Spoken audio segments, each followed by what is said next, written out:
Welcome back to the August Anthem edition of Smackdown Out of 10. This week's show dealt with the fallout from Crown Jewel on the Boy brand, but it also features a segment that is continuing WWE's longest standing storyline. Jey Uso invited his brother Jimmy, his cousin Roman Reigns, and his former ally Sami Zayn for a meeting to see if they could reconcile their various issues. Jey, Jimmy, and Roman already had a 10th segment on Raw, so Smackdown opened up with a brief recap of what happened at Crown Jewel before Reigns and Jimmy came to kick things off in the arena. Right as Roman was about to speak, Jey's music hit on. He walked to the ring. Jey asked Reigns to hear what Zayn had to say, which led to Zayn making his way to the ring. The crowd chanted Sami Uso, and they all stood up in the ring wanting to speak first. Zayn's kicking Roman was not done on purpose, but only the reason he was there to help out Jey. But he also admitted it felt special to be back with all of them. He said he would be willing to go back to how things used to be, but if Reigns would just apologise, but not to him. He wanted Reigns to apologise to Jey. The OTC walked up to Jey after a short period. He said he was sorry. They continued. Reigns called out Sikoa while Zayn walked away. Jacob Fatu appeared on the screens and said Sikoa doesn't work on Reigns, thank you. It was a decent segment that kept the story moving, but when in the end it felt to about already done this way because it will continue later in the show. But yeah, it's definitely a to be continued segment. The first match of the night featured Bayley taking on Candice LeRae. Unfortunately, no longer has Indy Hartwell by her side. The Poison Pixie immediately took control with a few well-placed kicks, but Bayley used her power advantage to block a shoulder tackle and take LeRae down for a 2 count. This was a pretty even matchup. Bayley has more strength, but LeRae has the edge in experience and willingness to cheat. Both women got in a fair amount of offense.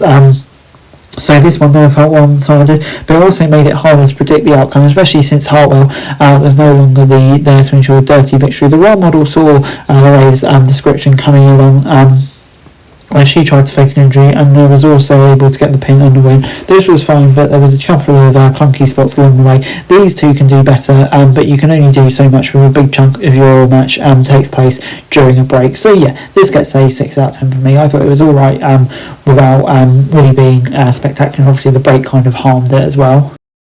Randy Orton came out with a raspy voice and called for Kevin Owens to come out so they could fight. KO came out onto the soap. He didn't seem to be in a hurry to get to the ring. He eventually got there and began fighting. Officials tried to break it up. They took out Orton on the stretcher as Cody Rhodes checked in. When we returned, we got back from a break. Both DIY and pretty steadily in the ring for a tag match. But yeah, these two are just going to keep going at it, and obviously we'll get a big stick match probably at the next paper or something.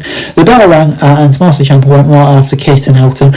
Ciampa was showing more signs of his old heel persona, especially a backstage moment with MCMG, which seemed to upset him. Ciampa ended up winning all by himself with his finisher. He never even tried to tag Gargano, and the match was over in less than 2 minutes. This was the squashiest of squash matches, and yet surprisingly pretty deadly being treated like that. But good win for DIY at least. I give it a 6 out of 10. Before Nia Jax and Tiffany Stratton got a chance to face Belair and Cargo in a non-tag title match after Tiffy retracted it from Nick Aldis, hoping to earn an eventual shot. Jade threw Tiffy right back to her corner with a 4-way slam so they could be using a women's champion. Jax used the stretching for Tiffany to hit the man drop as we went to the break. We returned to see Jack still dominating Cargo with the EST sat patiently in the corner for a tag. Belair and Stratton both tagged and EST began dismantling Money in the Bank. The Raw interfered and pushed Belair off the top.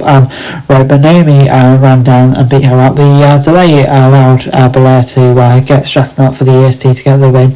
This is a pretty average match with a few highlights, but it set itself up for what's going to be definitely a more intriguing storyline going forward. So yeah, I'll give it a 6 out of 10. Before Motor City Machine Gun took on Austin Theory and Grayson Waller, who were upset about the Grayson Waller effect being cancelled. Waller and Theory had a serious willpower advantage, so they were able to control the pace early, but MCMG's double team offense kept throwing them off their games. Shelley spent a lot of time being isolated from Saban during the picture-in-picture portion of the match. The Guns began to make a comeback when we returned and eventually won with their Skull and Bones tag finisher. This was a fun and energetic tag bout. All 4 men put in some good work and the right chemistry quickly, despite having very little experience together. So yeah, I'll give it 6 out of 10. I think they continue to impress, and the Street Profits confirmed they'll face Motor City Machine Guns next week for the tag titles, as Nick Aldis revealed a new Women's US Championship. Definitely in favour of that, to be fair.